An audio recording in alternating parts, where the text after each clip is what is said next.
All right, ladies and gentlemen, another deep dive today.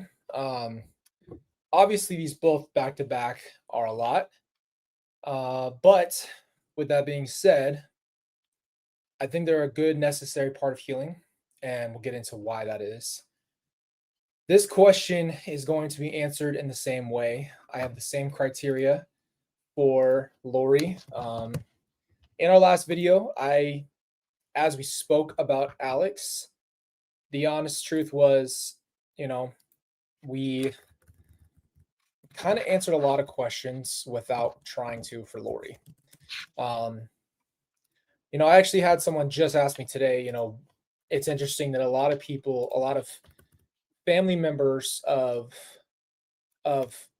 things that happen like this, like parents that do crimes, the children a lot of times will not refer to them as their mother. They'll refer to them as their first name. And, you know, we just did the video and I did it for you guys because I think maybe a lot of people misunderstood what I'm sorry mom really was about. There's two parts of you that comes into play when something like this happens. And when something like this happens to you, a lot of times you I don't know how to explain it, man. A lot of times, how do I put this? There's two parts of you. There's the inner child and there's the adult. And the part of me that's processing is the adult. The inner child in me lost his mom, and the earth shattered when the idea of your mom that you thought you had is not that person. It is actually this murderer of your entire family and this cult leader. So, with all that being said, the whole point of saying sorry to her wasn't saying sorry for who she is, what she did. The whole point is that Lori, the person in me that wanted to apologize for the things that I would have felt bad for as a child, got that out, and then the adult in me was able to say, I don't need you. And I needed you guys to understand that video. And maybe you didn't, but I just wanted to bring more context to it. Now, that was my goodbye. The next day she was extradited, and I had no idea that was going to happen. Like, hand on to everything. I had no idea she was going to be extradited the next day. So the timing of that, I think, was godly as well, because I think that I got it out. I know she saw it because I know her team probably gave it to her, and she saw it before she left. So she heard it, and that's all that mattered, is I got that piece out of my process. When I dove into Chad Daybell and then we dove into Alex together, the question had to be asked, right? These psychopaths. It's interesting because psychopaths a lot of times are completely disconnected. There is no empathy. There's a lack of those things. So today I ask you the question, and maybe it seems simple to you, but we have a criteria that we have to meet. The criteria for a psychopath is exactly what we went through last time with Alex. Now I'm going to give you a lot more context. I'm going to start from the beginning of my life that I can remember, and we're going to do the same exact list. It's very important for us to understand there is a very big point to make, is that not all psychopaths are criminals, but psychopaths can be leaders. They can be very great business people. There's all kinds of different things where someone who would be classified as a psychopath doesn't commit crime. So I just want you to understand we are talking about the human psychology. Okay. So I'm going to share my screen with you, and we are going to get started into today. So back to traits of a psychopath. Now, this is all applicable to Lori. We are going to use the same exact checklist. Okay. Traits of a psychopath: narcissism, lack of guilt, antisocial behavior, impulsivity, and no empathy. It's too quick to just name every single one of them. We're going to get into really deep stuff here. So I want to read these because these are really important. And it says the psychopathic traits commonly include antisocial behavior, narcissism, superficial charm, impulsivity, callous or unemotional traits, lack of guilt, lack of empathy, and lack of fear. Now, I want to hit on the word lack of. I'm going to actually make this. Can you guys still see it? If you want me to make it bigger, I will. I'm planning on getting a green screen for you guys so I can green screen the whole entire thing and I'll be in the shot as well. So we'll work on that. Tell me if you want it to be bigger and I'll change it back. But the lack of is interesting because it doesn't mean completely void of. I think it means the lack of, because she obviously had no empathy for me, even telling me, or obviously for the kids. Now, she had the least amount of empathy for Charles, Tylee, and JJ, and Tammy, obviously. But this is why people question, is this always been this way? And the answer that I'll give to you here on this lack of is yes and no.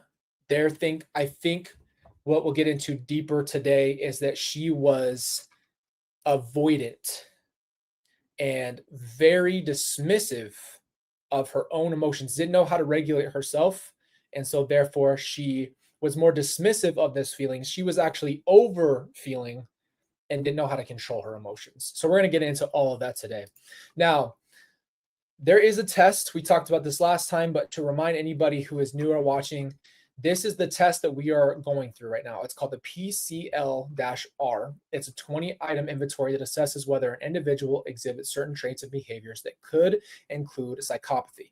Now, this is why we go through these exact points, because we need to understand off of each one of the criteria is if Lori meets these thresholds to actually be considered this.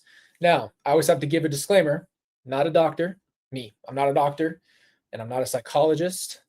I am someone who just has learned to deep dive on things and understands things about the human psychology. So that's really, really the biggest point. So let's just dive right into what it is, okay? Signs of a psychopath. Here are the traits. Superficial charm. Psychopaths are often likable on the surface. They're usually good conversationalists and share stories that make them look good. Psychopaths may be funny and charismatic, and as well as making them look like leaders, and whether in business or occult. We got to understand something here. That is the number one. Okay, absolute number one is this. She hits hard on that. I mean, Lori, I think, was a captivating person. I think Lori, with her clients and with everybody she met, most people who have ever met Lori in their entire life would have described her as a very charismatic person, a very fun person, a very amazing conversationalist. She was someone that would sit there. You have to understand, she did hair. So when you're in a service like that, obviously it takes hours to do your hair. You're going to have, you have to be able to talk to somebody if you're going to sit with them for hours. Unfortunately, a lot of times she spent those hours talking about her life and her life tragedies, and mostly me and everything I had ever been to. But in this conversation that we're having, she was almost the epitome of superficial charm. She could charm people very well. We saw with Keith Morrison, man. I mean, Keith was charmed by Lori. It was right there. Yes, 100%. If you had met Lori, she was like the one, like, I thought people would be excited to meet my mom because I knew my mom was like this nice person on the outside, right? So like, I thought like that my wife would love my mom when I was growing up. That was not even close to the case because of the problems that my mom had with Kelsey. But you know what I'm saying? Like I've associated her being this amazing person who was so cool and everybody loved her. Exactly. Kelsey's out here laughing. But it's true. Like I had a vision of what I thought she was, but yes, superficially charming, 100%. That is who she was. And you don't really need, you don't have to take my word for that. You know what I mean? I think that a lot of people could attest to that. Exactly. So I think a lot of people could tell you she could easily charm people. That's not something that we need to even debate on. Need for stimulation. Now, this one's going to be interesting. We're going to dive into this. A psychopath loves excitement. They have a constant action in their lives. They frequently want to live in the fast lane. Quite often, a psychopath's need for stimulation involves breaking rules. They may enjoy the thrill of getting away with something that they might even like in the fact that they could get caught at any moment. Consequently, psychopaths often struggle to stay engaged in dull, repetitive tasks. Now, we're going to have to really, really dive into this one. So, Lori was, I've told you guys, an agent of chaos. A lot of the drama of our lives was Lori's need to have drama. If drama was not there, she needed to move, run, whatever the case was, there had to be some kind of movement and over the top reaction of dealing with situations and problems.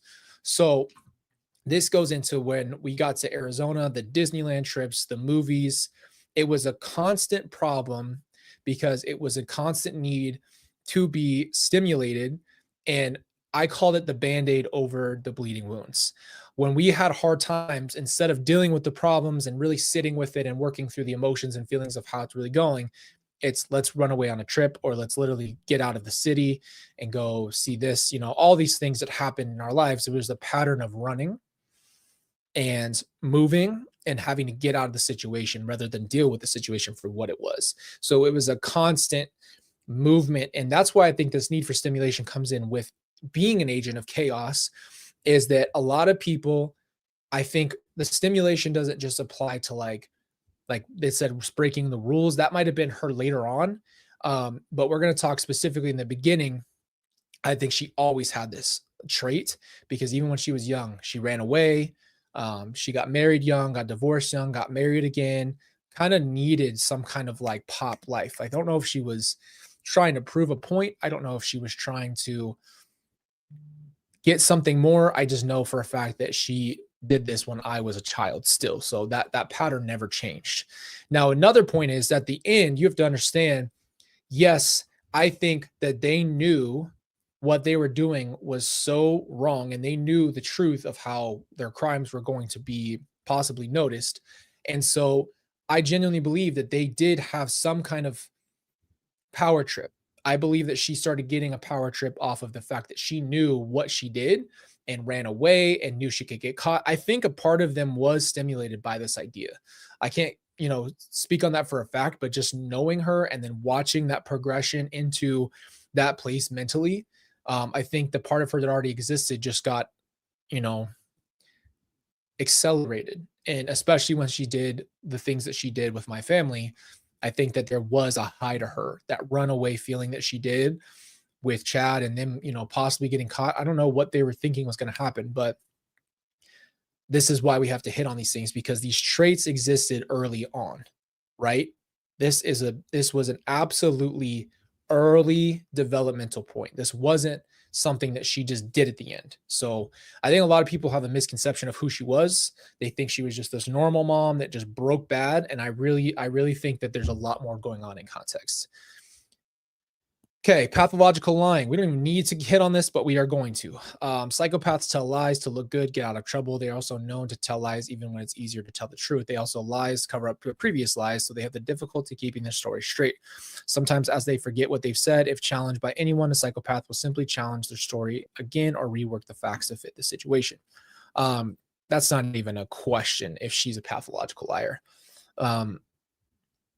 That's also a pattern, though. You need to understand there was always that lying, right? She could lie about her name or lie about her husband's death or her daughter's death. I mean, we're talking about stuff that should be heart-wrenching and is life-changing and not an easy subject. She could just say it without a thought. So pathological lying, even just to other people she didn't even know, she would do anything to make it look like she was the victim. And she does it to this day. How about the fact that she literally made up a story to me and told me that Tylee had unalived JJ and then they were just buried and she had to deal with that and she was on the floor crying. I mean, how many examples do we really need? I really don't need to even dive super deep on this. Again, though, we need to understand that this was already a pattern. And again, this is why we've hit on this stuff, guys. These traits are in other people, and hopefully we're able to notice those things because somebody like this could go get help. somebody like this could go get the therapy they need to really learn how to deal with the problems that they're dealing with internally. And that's a lot of where this starts, is these internal issues from their childhoods and developmental times of their lives. They didn't develop correctly, and there's things about them that never really got taken care of. They never were taken care of the way they needed to. And so I think that that's where we really need to hit on this, you know? That's where we really need to hit on this. Um, Man, these are like the loudest gong I've ever hit is right here. Grand EO sense of self-worth. A psychopath has an inflated view of themselves. They see themselves as important or entitled. Psychopaths often feel justified to live according to their own rules, and they think the laws don't apply to them. I don't think I've ever read something that applies more to somebody than that. Lori, from the beginning, though, needed to have self-worth. And we've hit on this when we talked about with Chad. I think how he manipulated her is she already was searching for purpose, and she wanted and needed this so badly. She needed someone to tell her, yes, you are that special.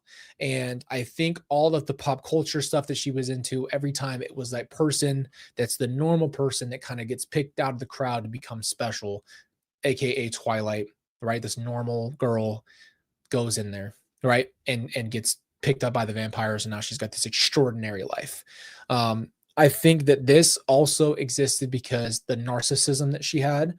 I think that she tried really hard to had become famous, right? There was that part of her that wanted recognition, to be seen. You know, she modeled when she was younger. Then she was on Wheel of Fortune. These were she did the Miss Texas pageant, things of that nature. So I think that there was a need to be recognized and seen. There was a need to be noticed and a need to be worshipped. Okay. And a very clear point of the narcissism and grand EO sense of self is the worshiping.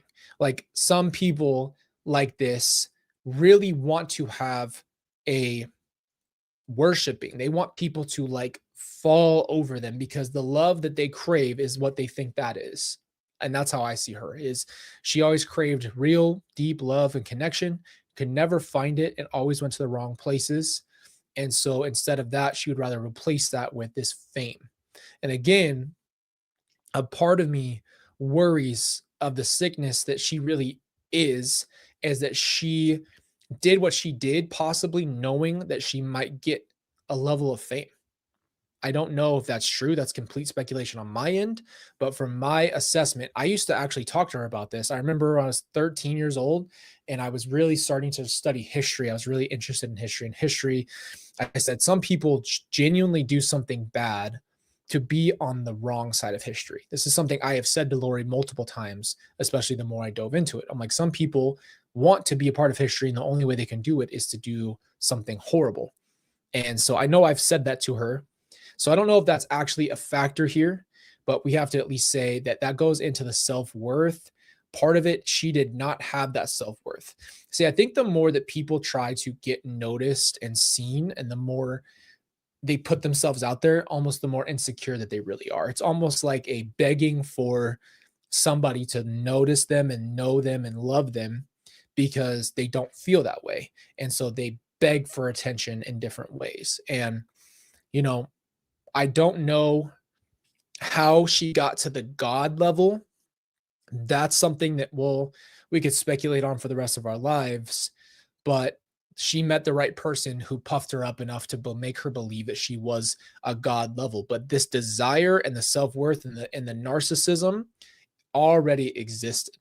So that's not something that was developed. What we need to understand is this already existed. And once again, when she got with Chad Daybell, that is when they escalated. And that is when this escalation happened and put her from trying to be better than people to, no, you are top tier, top 100 of all time. You are super important. You are more important than everybody else. I mean, it took such an astronomical jump. I don't know. I mean, it's in such an astronomical jump to go from wanting to be famous and be whatever recognized to God tier. It just shows you the deterioration of where she was at. But this existed all the time. Again, a gong going off here. Manipulative. Psychopaths are really good at getting other people to do what they want. They may play on the person's guilt while lying to get someone else to do the work for them. That is 100% who she was. I can't tell you how great she was at mental jujitsu. Okay. She knew exactly how to make you feel guilty about everything. And, it's always like anytime it's always for me, it was always like, I've done everything for you and I've bought you everything you wanted and I did this for you and I showed up and I took care of you. And it's like, you know that that's true. So then you feel bad about it. You're like, dang, like, yeah, like you raised me, you took care of me. Like I was easily, because I think I was a sensitive person. I was easily manipulated emotionally by her. Um, and that was our relationship, is I always felt guilty. And that was something I still have to overcome all the time, saying sorry when you don't need to. Like you have to really, really break out of a cycle that goes when you go through something like that. You become a big people pleaser because you have someone who's more dominant and you just grow up being more submissive, because I didn't want to have those issues with her and those run-ins. My experience that Tylee had is that Tylee just wasn't that type of person. So Tylee and her really went at it. And I used to think it was Tylee's fault. I used to think that Tylee was the one who should just listen to her parents and be respectful, when really I think Tylee felt the same violation that I did, only she didn't take that.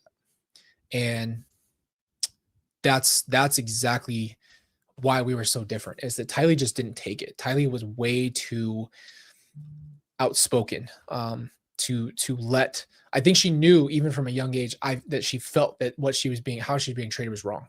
And the reality is I was so non-confrontational that I'd rather lay down, and Tylee was a fighter. And so that's just really what the difference was between us. But when you're growing up, you want to defend your mom, thinking your mom is the right one and your sister's the wrong one.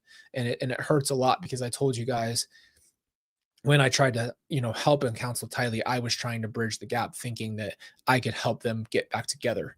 But the reality was Lori was not the mother Tylee needed, and Tylee was pretty clear about that. And she would call her out on those problems, and she didn't like that. And so I think that Lori had no room for growth, and would manipulate anybody and everybody. And you know what? She did become a master manipulator. Like towards the end, it was unbelievable. I mean, everybody got a different story tailored to them. She was able to manipulate as many people as she possibly could, until it all crumbled. But she had zero care. And this actually goes into the next one, obviously lack of remorse, but the manipulative behavior always existed, but it got taken again to another level. So I don't know how the jumps happen as much. We can get into that towards the end when we're going through this, but those jumps happen when they already existed. It kind of just goes up, and she became a bigger, more cruel, cold manipulator. And that's just the truth. You guys have seen it in court. You've seen it everywhere. I mean, you don't even need me to explain that one to you. But from the backstory, yes, always manipulative, always making you feel like you did the wrong thing and making you apologize. Okay, so lack of remorse. And we're going to get into a different kind of lack of remorse here with her, but a psychopath doesn't care that their behavior affects other people 100%. They may forget about something that hurts someone, or they may insist that others are overreacting when their feelings are hurt. Ultimately, psychopaths do not experience guilt for causing people pain. In fact, they often rationalize their behavior by blaming other people. That was what it was. It was the blaming, the blame shift of from me to you, from me to you. It's everything that I do. I know I just came out of nowhere because she's hungry. She hasn't eaten all day. So she can snaps on you. And then you're end up at her door apologizing to her, trying to make things, go smoothly and smooth it out. And man, it was it was a mess. It was a lifetime of apologizing and demasculation and constantly being wrong, even when you're justified. So there's such thing as righteous anger, and the anger comes from a place where it's constantly you're being abused and you don't know how to freaking realize that you're being abused. And so this is something that you see, is the lack of remorse for hurting your feelings. Now we know for a fact She had she to this day has a lack of remorse for any action. Absolutely justified to the T. This lack of remorse definition for a psychopath fits the description without a doubt. Okay. Absolutely zero remorse. Every single judge has seen this. Every jury has seen this. Every single person who has watched court has seen this. She does not care. And her justification is her made up story rather than taking any kind of responsibility for the reality of what really happened.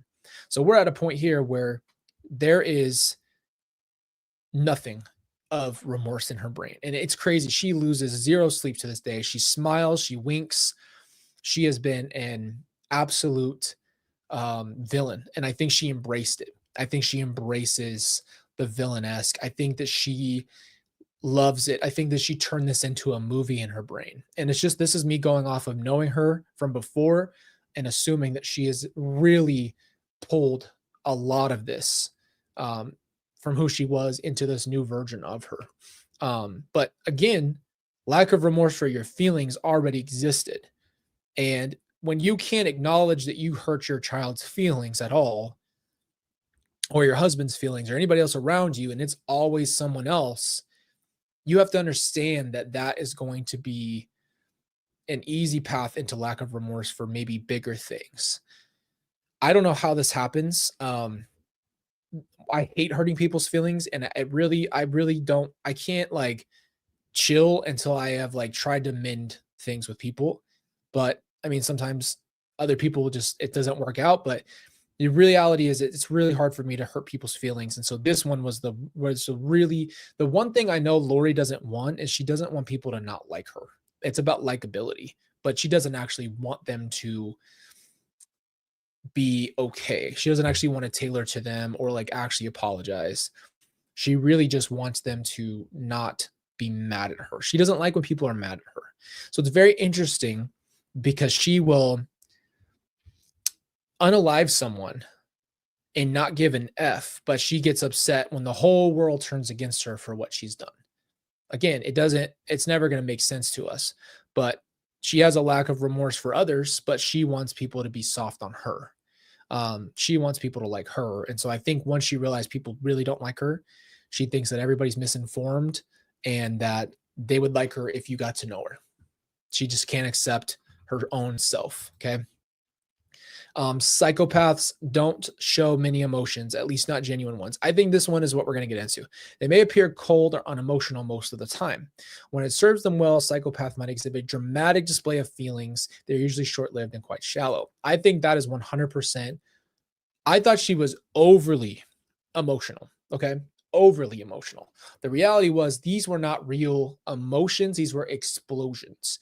These were emotional bombs, whether they were anger, love, anything that you get, it was always over the top. So I used to think she's so dramatic.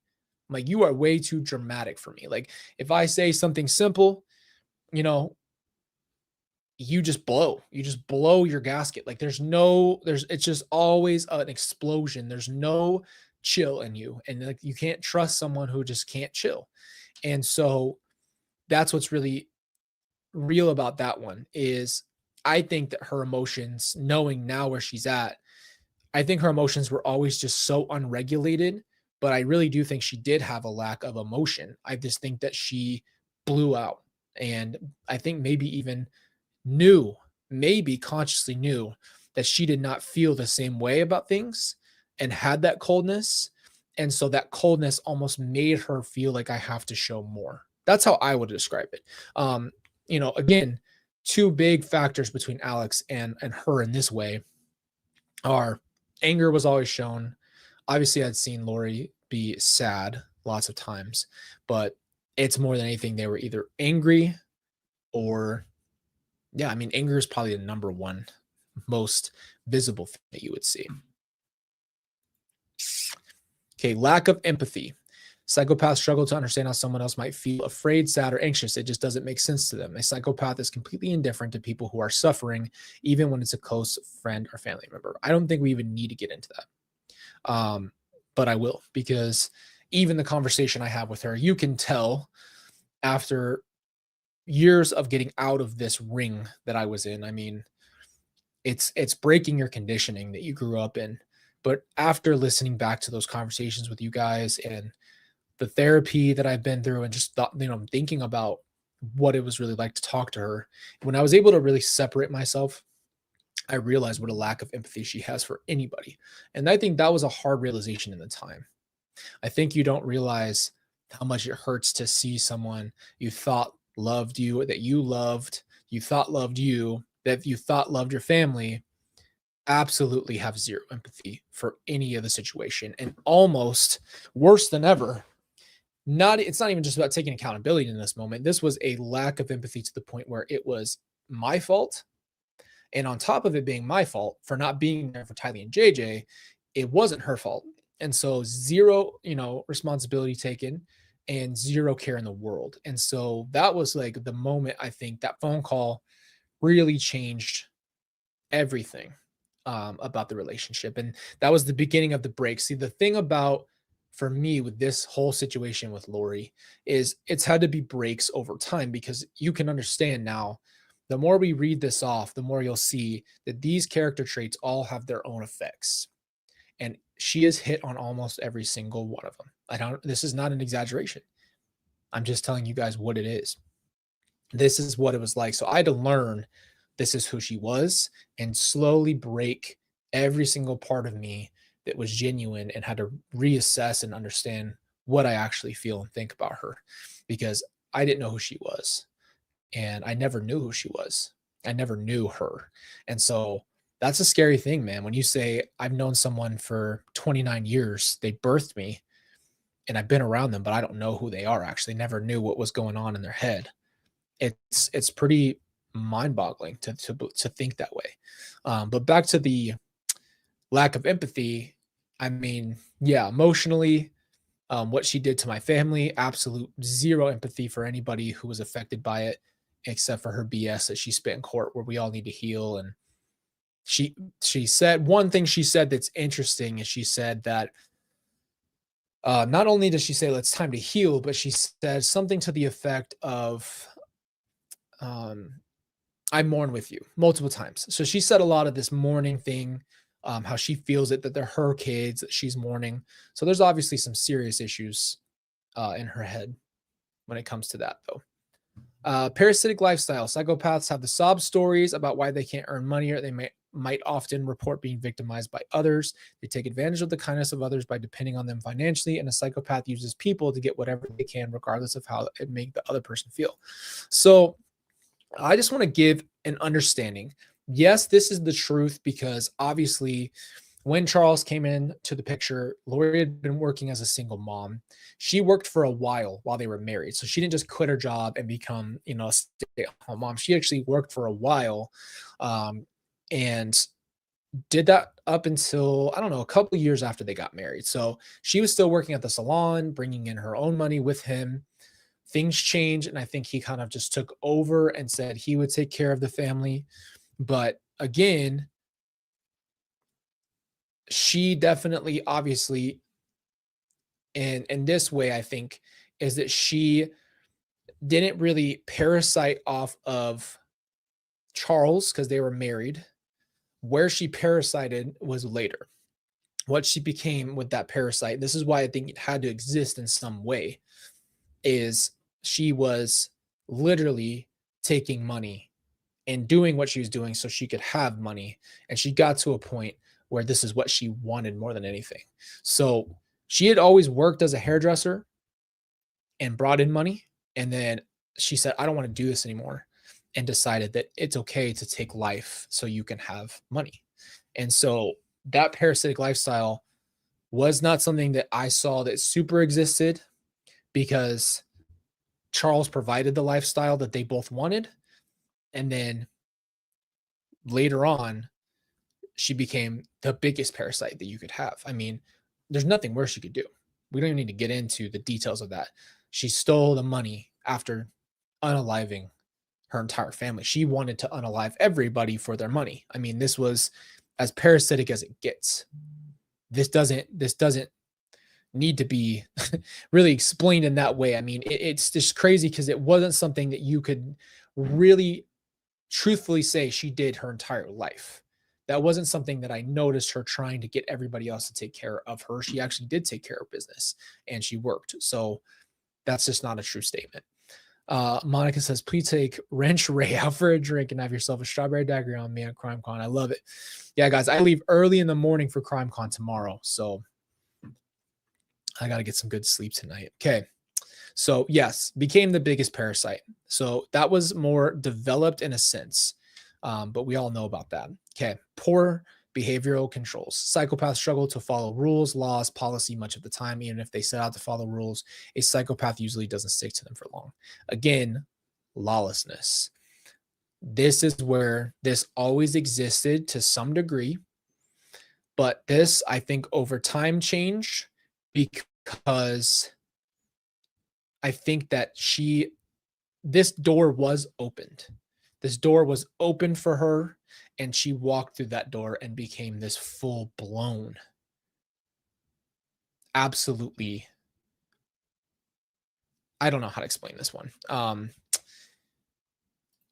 Lawlessness, yes, but she obviously at some point completely stopped caring about the law and the rules. Like nothing applied to her. She became God tier. And I think that was actually years of her wanting so badly to have this near death experience and have this connection to heaven and have some kind of amazing experience. Like you don't have to have this unbelievable experience to follow God, but I think that's where her brain was.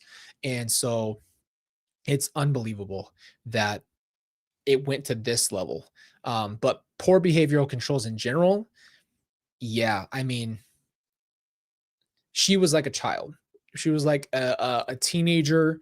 Again, never had that maturity kick in and never had the maturity of a adult who can take charge and say, I'm going to take care of this. I got this. I got you. That was never it.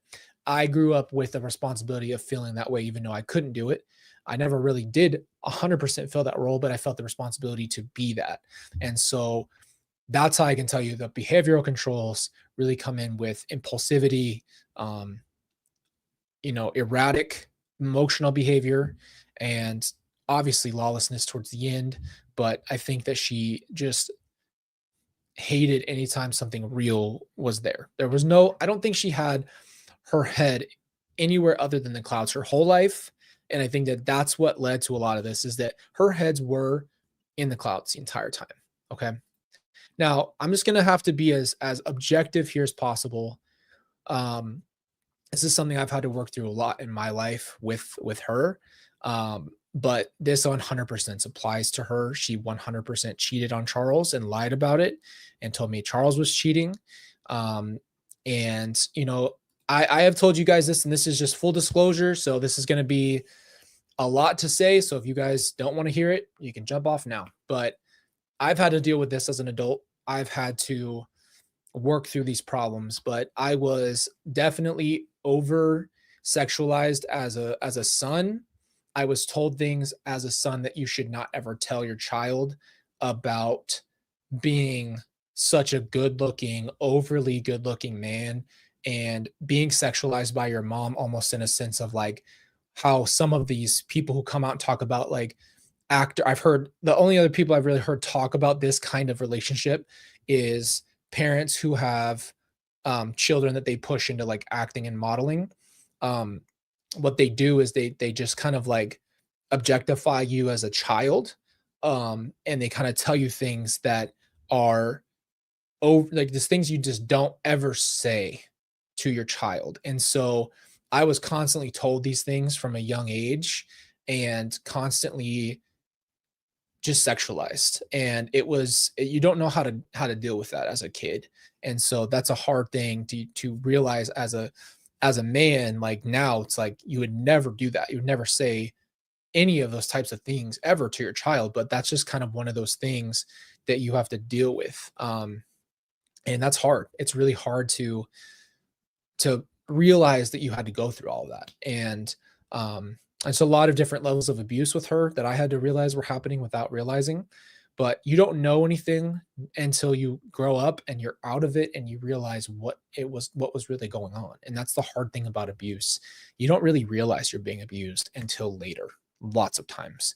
And it's just because you don't know different. You don't know that there's a difference in life. And so, you know, that's a whole nother subject for something else, but I'm just letting you know that because yes, this was a huge other part of her life, just like Alex's. And unfortunately, I think that that really plays across the board there with both of them is they really, really were promiscuous. And I think that obviously her cheating and then lying and telling me Charles is cheating and doing all of that manipulative behavior is just, you know, one of the highest levels you can go to.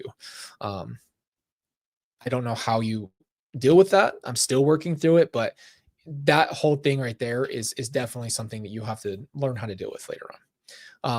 Earlier behavioral problems. Now, I do know that she did all these kinds of things like cheat in school, skip school. I know she tried substances, those types of things. I'm sure a lot of this existed from the beginning. I know there's a lot of other people who have jumped on YouTube to talk about growing up with her. Um, you know, it's it's something that I can't speak on. I'm too young. I'm her son, so I don't have the experience. It's just things that I'd heard. So a lot of that earlier behavioral problems, though, I've heard the things that she had done.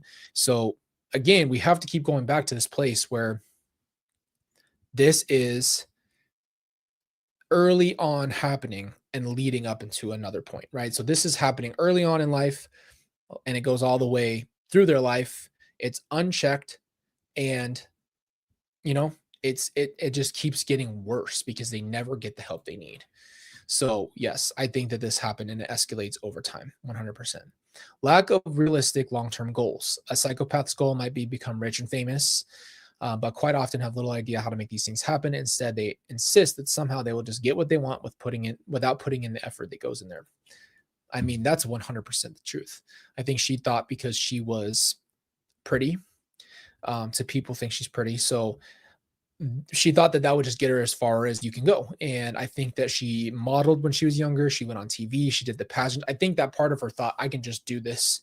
And I think she just thought somebody was just going to call her and tell her to come be a movie star, something of that nature. There was some desire to be famous. And that was more, I think, honestly, from vanity. She wanted to be famous for the vanity reason, wanted to just be famous, rich, and have that life and be able to be known and I think always wanted to be worshiped. And so I think that's really there. But the lack of realistic goals, yeah, 100%, because everything we did is like a split decision. Every time we moved, it was split decisions. It was never thought through. I mean, I don't know how, like, to this day, as an adult, I just don't get it. I don't get how you were this unplanned all the time. It was a hard thing to grow up in. I mean, how do you navigate that? I mean, damn, like nothing, everything's just chaos all the time. You just never feel grounded. There's no safety, there's no home to go to. You're always in a different home, you're at a different school. You could leave at any moment. You could get picked up and take off for whatever reason. I mean, it just felt like that. And then, you know, like the same thing goes with the whole split decision on do you want to drive off the cliff? You know, that's not something that you'd ever offer your children to do. You don't ask your little, I don't even know how old I was, but regardless, you never ask your kids, do you want to do a group drive off the cliff? Because that's the type of thought process. Like she thought we were, why would we even have the ability to make a decision with you like that? Like, well, how could we possibly even say yes or no to that? You know, we're children. We don't even know the full actual consequences of a decision like that. So that's kind of the point, is that we need to understand this stuff was happening and she really didn't think about things. I don't think she thought things through, unfortunately. Impulsivity. Again, right back to it. Psychopaths responds to things according to the way they feel. They don't spend the time thinking about the potential risks or benefits of their choices. Instead, a psychopath wants immediate gratification. So they may quit a job, end a relationship, move to a new city, or buy a new car on a whim. That describes her to the T. That impulsivity is exactly what we were just discussing. I mean, there can be a spontaneous impulsivity of fun things as a kid, like There's a couple times she picked us up from school with our bags packed and we went to Disneyland. Like those were good memories. Those were things that were fun. Um, and those types of things you could say are awesome. Like other kids would be like, dang, I wish my mom would do that. But reality is the impulsivity was across the board because that impulsivity is actually not a good trait because impulsivity a lot of times does not have a consequence weight. You don't weigh out your options. You don't think about it. And this happened with moving. This happened with all kinds of different things. You just leave. You just get out. You just go. You don't do that. It's just a horrible idea. You don't prepare. So I'm actually now like over preparer. I mean, I think I just feel that way. I don't like to leave or do anything without just preparing everything for every situation. I'm really weird like that now. I want to have everything in our car, like for every situation possibly. Like I really think a lot differently than that. I think it's because of that. So I think that's one thing that I've done is a lot of things she did. I have completely done the opposite. And I think it's because I hated that feeling. I would love to be able to know that I could come home to a stable, understanding, loving mom. And, again, I was definitely a isolated, pulled out person. And I realize now why.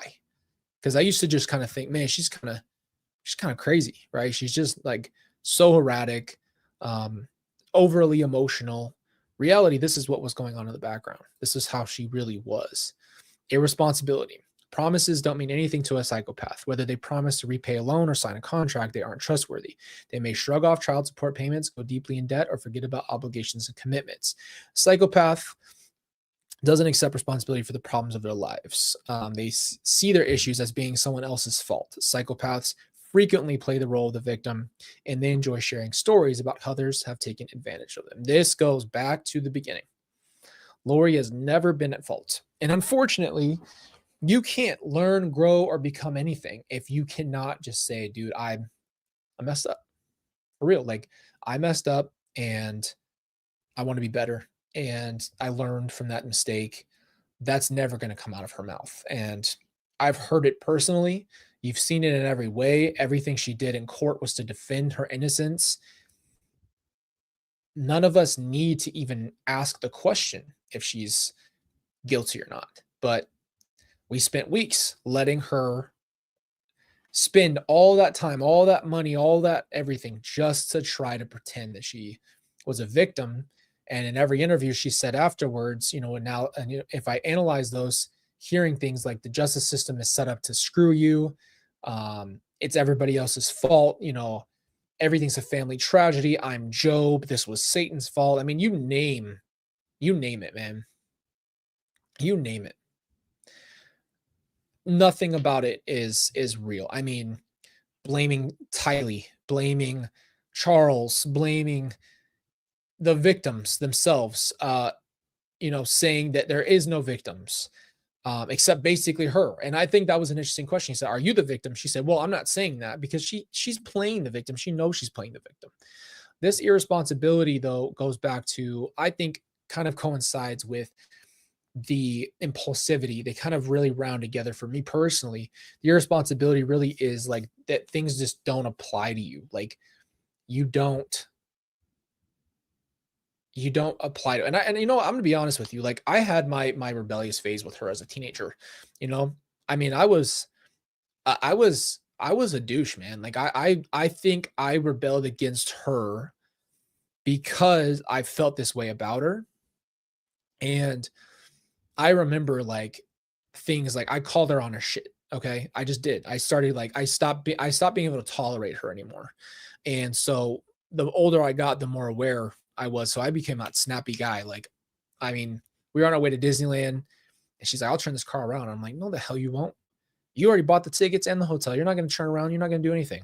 Like, I mean, that's just a tiny little example, but I mean, it just came to a point where I constantly also, because I was a teenager and felt a little bit more secure as a person, I just started being more snappy back. But then I would apologize. I would overly apologize. I would try to go in there and tell her she's the best mom ever and try to rectify everything I had done and said, even though I did have some righteous anger. And that's something I really, really understood that Chad Frankie shared in his documentary when we covered the Frankie case, is that exact feeling, is that you want to be better, you want to be loved and accepted by your parent. And so you're just constantly trying to be, you absorb all the responsibility, you absorb everything that is wrong, and it's not always your fault. And so it really hurts to realize that. That's just not reality. Not everything is one person's fault all the time. It's just not. This one is just, I mean, many marital relationships. Psychopaths may get married because it serves them well. For example, they may want to spend their partner's income, share their debt with someone else. Their behavior often leads to frequent divorces, and a psychopath's partner will eventually see them in a more accurate light. I think that Lori has been the initiator of her divorces almost every single time as well. I don't know about her marriages up through Charles, and obviously she stayed with Charles the longest, but she wanted to be married, immediately married, and did not want to take a break, obviously. And I think a part of her had a righteous desire, which would be a family and to have, you know, a dad for her children. She didn't know how to pick men, and that must be a deeper wound. She didn't spend the time to get to know them and love who they are, and have a relationship. I don't know if Lori's ever had a relationship. Um, and I think that's why she hung on to me, because it was almost like, well, I birthed you, so you're the only person that should love me without any rules, right? Like an unbroken love. And it is an unbroken love. It's not an unbroken love. It's a broken love for her. And she needs to understand that. But I think that's why I was treated the way that I was compared to her husbands. Her husbands were disposable in a sense. I wasn't. She used me in that slot of someone that should love her. And I think that comes from having a lot of wounds in different areas, whether it be boyfriends, father wounds, all kinds of things. She never had that fulfillment of love, right? And so we do have to understand and be fair to, when we talk about anybody we talk about on this channel, the reality of them not getting what they need is a big reason why a lot of times stuff like this happens. Okay. It really does happen because there's a lot of unmet needs as a child. And so these things happen as patterns and become patterns. So she filled, I mean, too many marriages. I think five marriages in her life. That's a lot of marriages. Charles did love Lori, and that's just the reality. He really did love her. She did not love him. And I don't get it. I don't know. I don't get it. I don't know how you even spend that much time with someone if you don't love them. I just don't get it. I don't understand that. And that's something that I really can't talk about because I don't know. I can't speculate there. Criminal versatility. Now, this is obviously what's so interesting about what this is something that Judge Boyce actually was the one that hit on this. And he said, you've never had a prior, you've never had any legal trouble, and here you are being literally charged with the biggest offenses that you could possibly be charged with. And so this is something that goes back to our earlier points. Okay. And what I'm going to say here is this goes back to all of this culmination to me of being able to get to this point.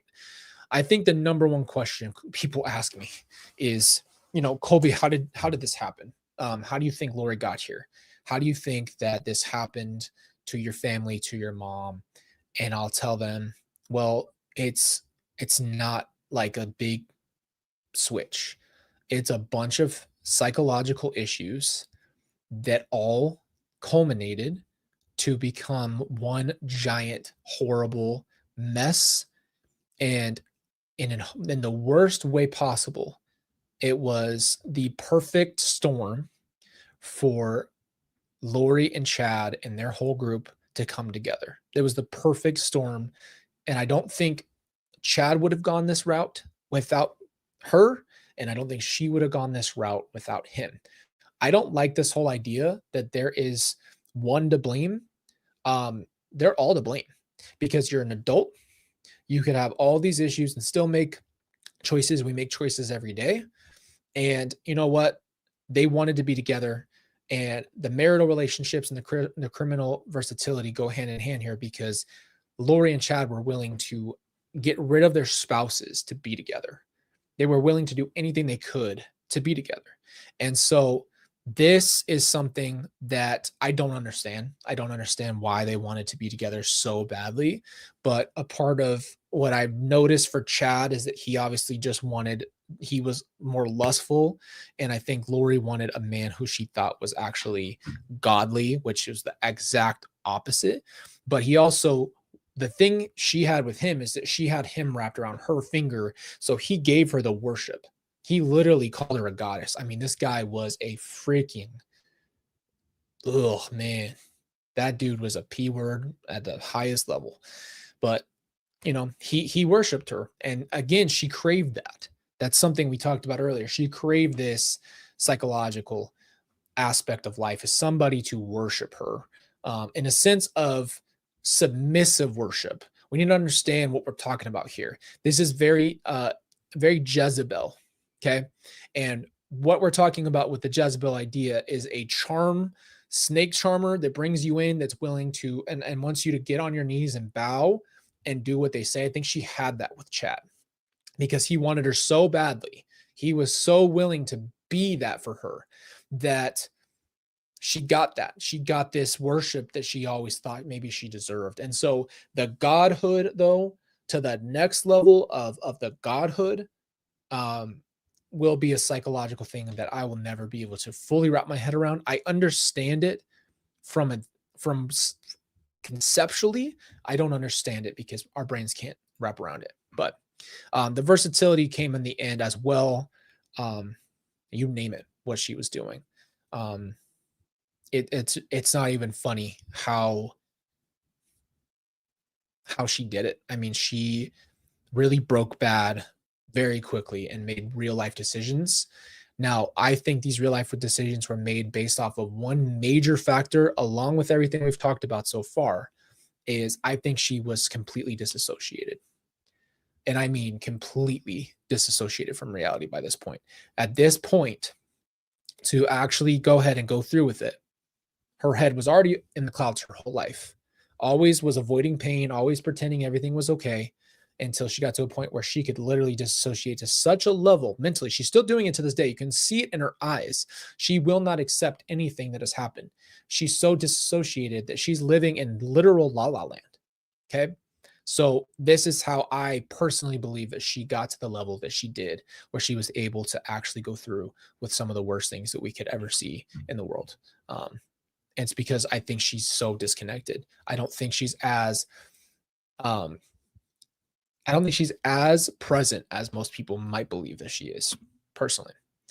We don't even need to get through this because she's never getting out of prisons. But this is an interesting point that we didn't really go through last time. There are sociopaths and there's psychopaths, but that's not what we're here for. But it's an interesting read to kind of compare the two. Okay, so here we go. I don't even know if we need to do this, ladies and gentlemen, but we're going to. What do we think about number one? Superficial charm. That's a absolute yes. This is a yes. Pathological liar. Absolute yes. Conning and manipulative. Absolutely yes. Any lack of remorse or guilt. Absolutely. Shallow and superficial emotions. Yes. Lack of empathy and callous. Yes. Failure to accept responsibility for actions. Yes. Need for stimulation and boredom. Yes. Parasitic lifestyle, exploiting. Yes.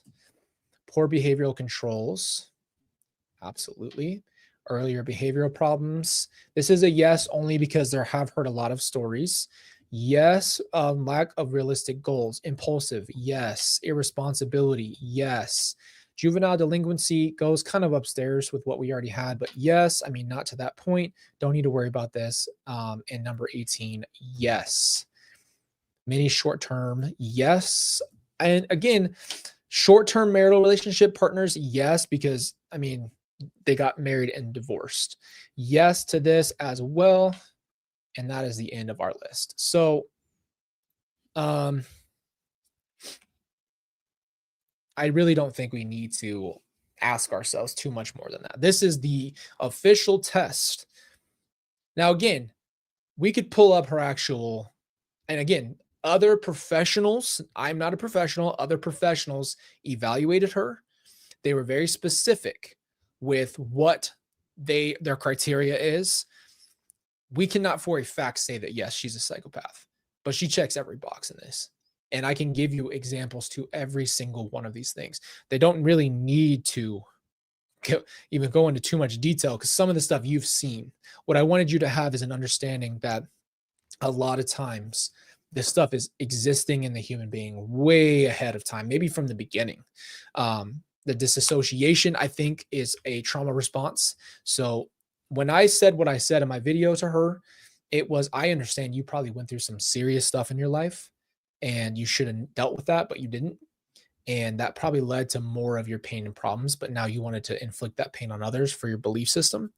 And so that's exactly how this goes with these people is they a lot of times have so many of these boxes checked that the actions that they take are not being recognized the way we, and I say we because the almost 90% of us don't understand this.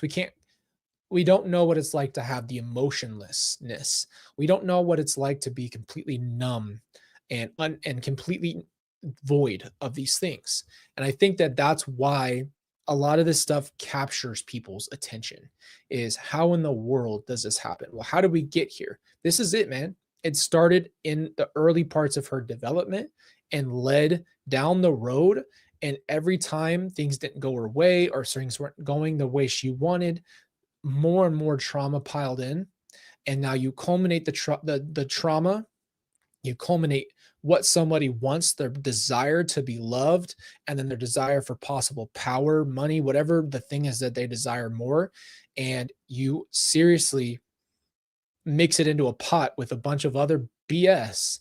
And a lot of times, this is what comes out on the other side as the product of who Lori is today. Right. And this happens a lot of times with other criminals as well, is that they have so many issues that are undealt with and unchecked that they just keep getting worse until something happens to this point. Now, I will tell you right here, I don't think Lori feels bad about anything she's done. I don't think she will ever feel bad in this life. I don't think she will ever apologize. I don't think Lori will ever change her mind. I don't think Lori is ever going to ever switch gears. I think she is going to write her little book that she said she was going to write. And she's going to tell the biggest, and I'm just going to say it because I don't care. It's going to be the biggest bullshit story you've ever read in your life. And it's going to be about her being a victim to her life forever. And she's going to make herself the center of it. And she's going to add in everybody else. And she's going to lie because she needs to tell her story. And she wants someone to believe her so badly because she can't accept it. And this is the reason why, man. I mean, every single one of these is a yes. Yeah, I know she's delusional with the hyper religiosity. I get all that stuff. But this is really, these other things are seriously factors, man. You have to see the reality of the factors that these psychopath tendencies have always been there. These things have always existed and they just got worse and more deteriorated. And then she got into that cult and it became even more. I don't know how it accelerated her problems, but it did. And when you want to be better than other people, when you want to be more than a human being, when you want to be this special, and this, and again, we need to adjust this. This is something we'll talk about on Pop Culture Poppy, but going back into the way that we're presented with media is everything's about the chosen special one. And it's really it's not something that we really think about consciously, but this happens in our media. When you read a book, watch a movie, it's all about this chosen group that makes it through everything and does all these special things. And a lot of times it's like an average, ordinary guy or person or woman has this extraordinary experience out of nowhere. And so I think we really need to understand that this is something that goes deeper into people who are really, really disassociated with real life.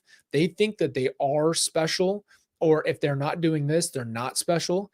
And especially someone who's a narcissist, they want to be the most special. A narcissist is going to want to be the top dog. A narcissist wants to be seen as the greatest, and they want a lot of attention. Exactly, Carol. They don't know who they are, and they don't have a base and a ground because they never did the work to know. They never did the hard work to realize, say, hey, I really struggle with feeling like I need to be noticed. Well, why do you feel that way? It's that simple, man. And this is what I'll say about therapy going into this for anybody else, but even for Lori. If you are willing to sit there, therapy a lot of times is asking questions. And this is something I've started to do, and you see it on this channel. You ask questions that can bring answers and clarity, and answers and clarity give you the ability to work with your emotions and your feelings. They give you the ability to understand something more. And so when you actually work through those problems and these questions that you have, and you get to some kind of conclusion, there's a way to actually bring some closure, right?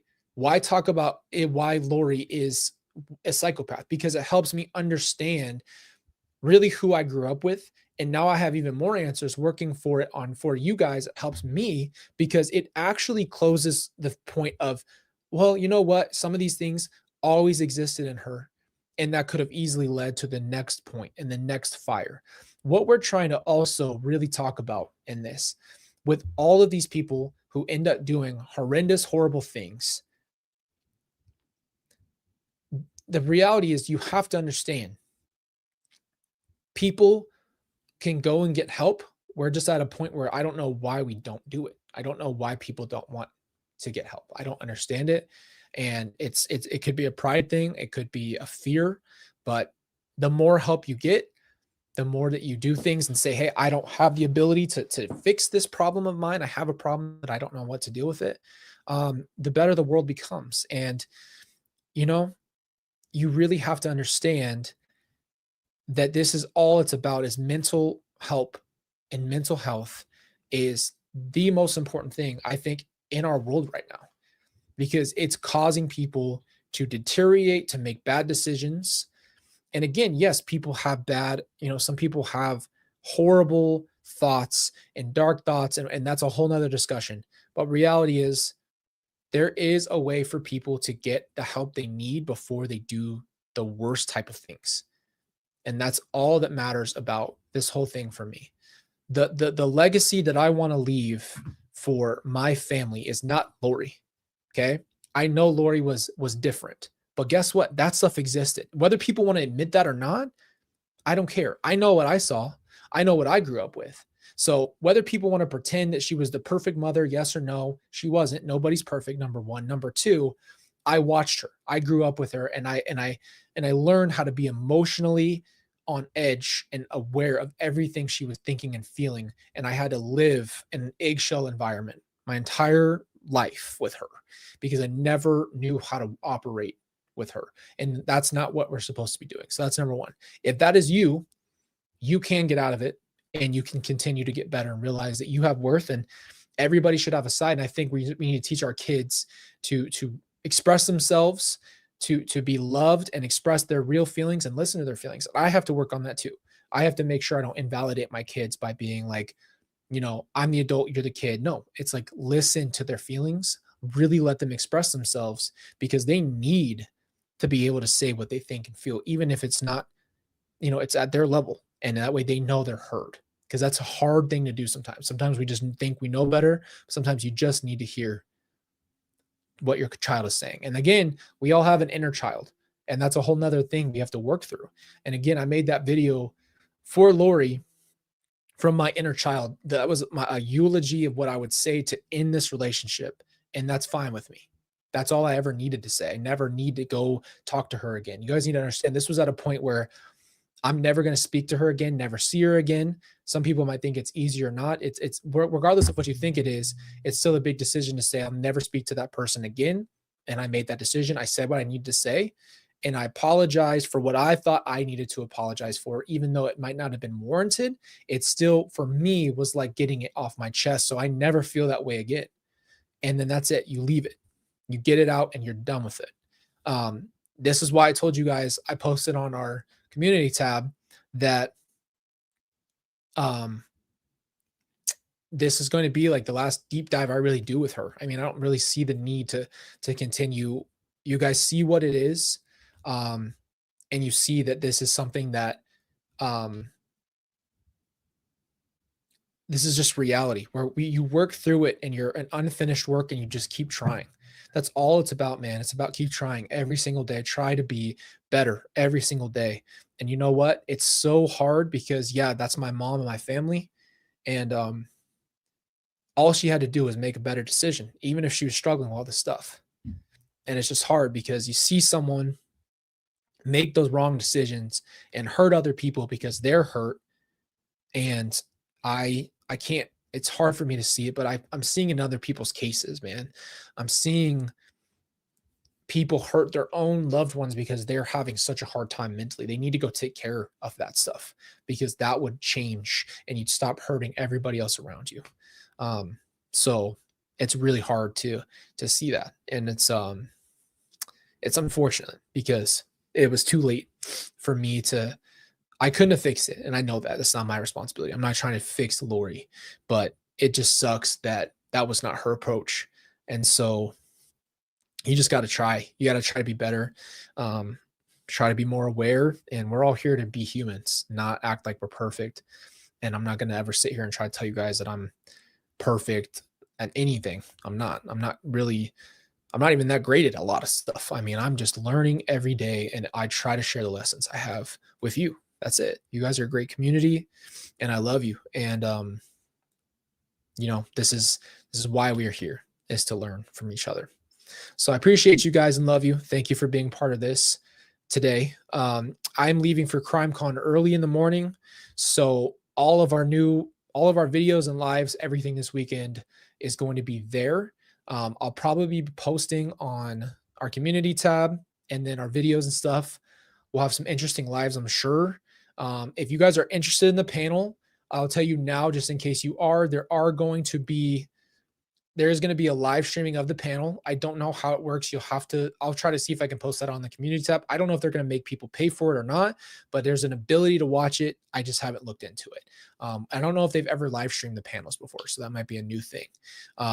So I'll be in CrimeCon there. I can't wait to see you guys who are going. I am excited to see you. And for everybody who is not going to be there, which I'm sad that you're not able to make it, but I understand, I'm going to be vlogging it, and we'll do some lives inside of CrimeCon. I'm bringing all my equipment that I can. So I'm driving, so I have the ability to do that. So I'm going to bring a lot of my stuff. We'll probably do videos in the hotel. Yeah. So there you go. Thank you, Paul. So Fox Nation will be doing it. I have an interview with them as well, so you guys will see that. There's just a lot of stuff's going on while we're there. So it is going to be really busy, but I can't not bring you with us because we've been talking about it for a while, and this is our first one. And then I have another big announcement for something that's going to be happening at the end of the month, and I'm waiting on that, but I'll tell you another thing that's happening at the end of this month as well. So I got a long drive tomorrow. You'll probably see me driving, and you'll get an inside look. You're going to see Raw Wrench Ray and his big old biceps. We're going to do a lot of that stuff. So I'll let you know what it's like after the panel. And I know that's very far. I wish we could, I told you guys, we'll figure something out, man. We'll figure something out for an event for all of you that could possibly make it. We'll give it a lot of time and make sure, maybe try to make it work. And then if that works out, we'll try to do more and see what we can do, because I love you guys and it'll be really nice to see you all. So, but you guys will be up to date. I'll have videos for you, live streams for you. I'll have one big vlog that I'll do, so you guys won't see that until after CrimeCon, but we'll have all of that for you, so you guys don't really feel like you're missing on it. And if we go live from the hotel room, we go live from the hotel room. We'll do it. We'll talk about it, and that's just how we've always done it. So I love you and appreciate you, and I'll see you guys very soon. And thank you guys for being here today on a tough subject. I really appreciate that. Love you guys.